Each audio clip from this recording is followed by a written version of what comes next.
যারা আমরা জাতীয় মানবাধিকার কমিশন গুম সংক্রান্ত এই বিষয়ে আইন প্রণয়নের লক্ষ্যে আমরা খুব আশাহত হয়ে গিয়েছিলাম যে আইনটা বাতিল হয়ে যাচ্ছে এবং রিফর্মের জন্য, এবং সেটার ওই সময়টায় বারবার বলার পরেও আমরা যারা ভিকটিমরা, আমরা যারা বিগত এক যুগের বেশি সময় এই চরম মানবাধিকার লঙ্ঘনগুলো নিয়ে কাজ করেছিলাম, আমার সাথে এখানে আমাদের ইলিয়াস আলী ভাইয়ের স্ত্রী মাননীয় সংসদ সদস্য আছেন, তাদেরকে বারবার কিন্তু সোশ্যাল মিডিয়াতে যেটা করা হয় এখনকার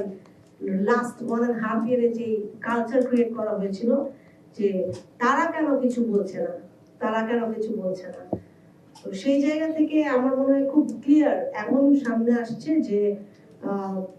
বারবার যে কমিশনগুলো ফাংশনাল ছিল না বাংলাদেশে, যে কমিশনগুলো মানবাধিকার কমিশনকে আমরা বলবো, জাতীয় মানবাধিকার কমিশনকে আমরা 14 থেকে এই পর্যন্ত প্রত্যেকটা ভিকটিম ফ্যামিলির পক্ষ থেকে দেখেছি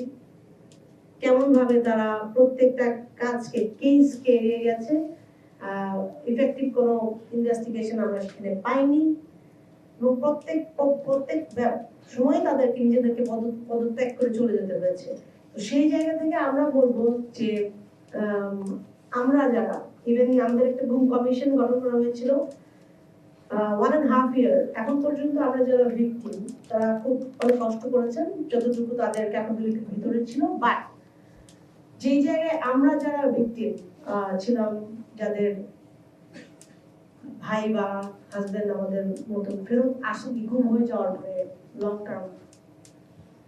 তাদের সম্পর্কে কোনো তথ্য রিসার্চ বা রিপোর্টে যে রিসার্চের রিপোর্ট সাবমিট করা হয়েছিল 1.5 ইয়ার ধরে, সেইখানে খুব যৎসামান্য একটা জায়গায় বোধহয় একটা নাম্বার দেওয়া হয়েছিল যে এই মানুষগুলো ফেরত আসেনি।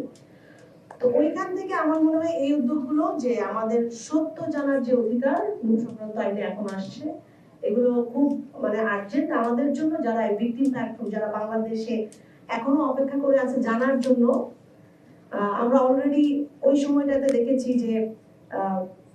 এই ফ্যামিলিগুলোর কাছে যথেষ্ট পরিমাণ এভিডেন্স প্রডিউস করার পরেও তথ্য প্রমাণাদি বা এনিথিং যেটা একটু এনক্লোজার তাদেরকে জানানো যাবে সেটুকু পর্যন্ত আমরা যেতে পারিনি। আরেকটা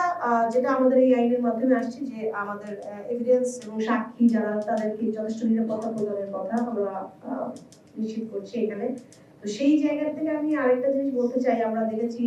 লাস্ট ইনকোয়ারি কমিশনের ইনভেস্টিগেশনে যে একজন লেফটেন্যান্ট কর্নেলের সাক্ষাৎকার ছিলেন যিনি হুইসেল ব্লোয়ার হিসেবে অনেক কিছু প্রডিউস করেছিলেন,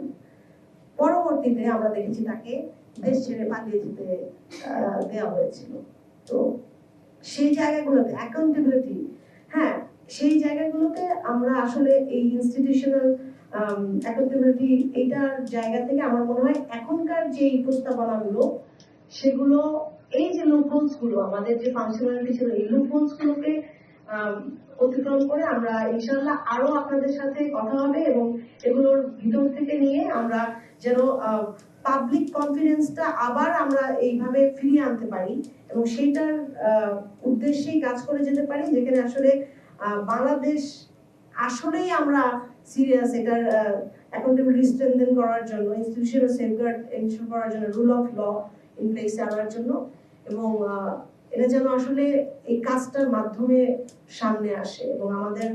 শুধুমাত্র যে রিসার্চ আর রিপোর্ট সেটার মধ্যেই সীমাবদ্ধ থেকে না যায়, আমরা সেভাবে কাজ করে যেতে চাই। আর অবশ্যই অবশ্যই সর্বদিক থেকে আমাদের আইন বিচার ও সংসদ বিষয়ক মন্ত্রণালয়কে প্রত্যেকটা কেসের ক্ষেত্রে এবং এই আইনগুলোর ক্ষেত্রে পরবর্তী আরো যেই আলোচনা হবে তার প্রেক্ষিতে ফাইনাল একটা সংস্করণের দিকে যাওয়ার জন্য আমরা সর্বাত্মকভাবে সাথে থাকবো ইনশাআল্লাহ।